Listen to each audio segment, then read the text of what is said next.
so you are standing in Hell's Kitchen. I can't believe it. For nearly 20 years, Fox's Hell's Kitchen has had scorching success. There's a magic to Hell's Kitchen. And this fall, the legacy continues. Seasons 23 and 24 were filmed right here in Connecticut at Foxwoods Resort Casino, where one of Ramsay's Hell's Kitchen restaurants is located.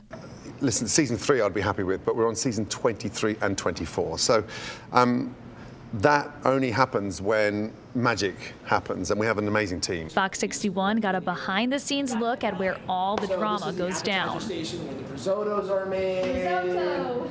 While talking with Chef Ramsay and his team about how they work to make the show new and exciting each season. In many ways, I felt that I needed to prove, a vigorous challenge yet again. Everything that we do is with a purpose, and that purpose being it tests the chefs in some important criteria of being a great chef.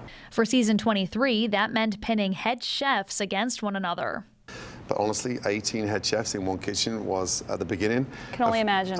disaster, because no one would listen, because they all had strong voices and determined, which I love, by the way, but it's getting their egos in check to focus on the job in hand and to get them to take position 3, 4, 5, 6. You all can't be number 1. Season 24 features one chef from each state competing for the top spot. I can't tell you who's on the show. That comes out later.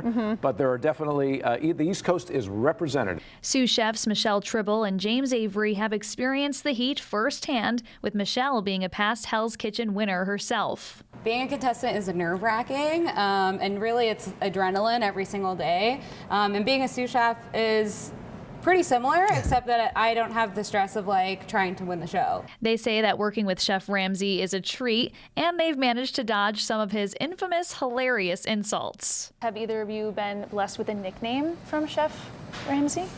I've had. I know he's creative with those. those. Nothing too demeaning or deriding. So when I first started working on Kitchen Nightmares, there was another James on the show, and everybody nicknamed me Jimmy Irish. So sometimes that's not bad. Chef just calls me Jimmy, but he's the only person I let call me Jimmy. Okay. What about you?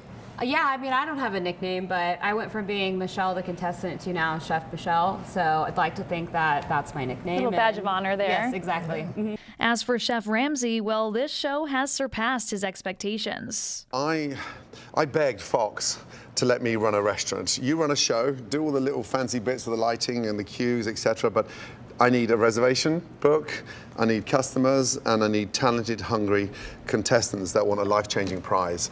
I didn't think it would go this far, if I'm honest. And just look at how far it's come. You can catch new episodes of Hell's Kitchen right here every Thursday at 8 p.m. In studio, Kaylee Collins, Fox 61, Connecticut's news station.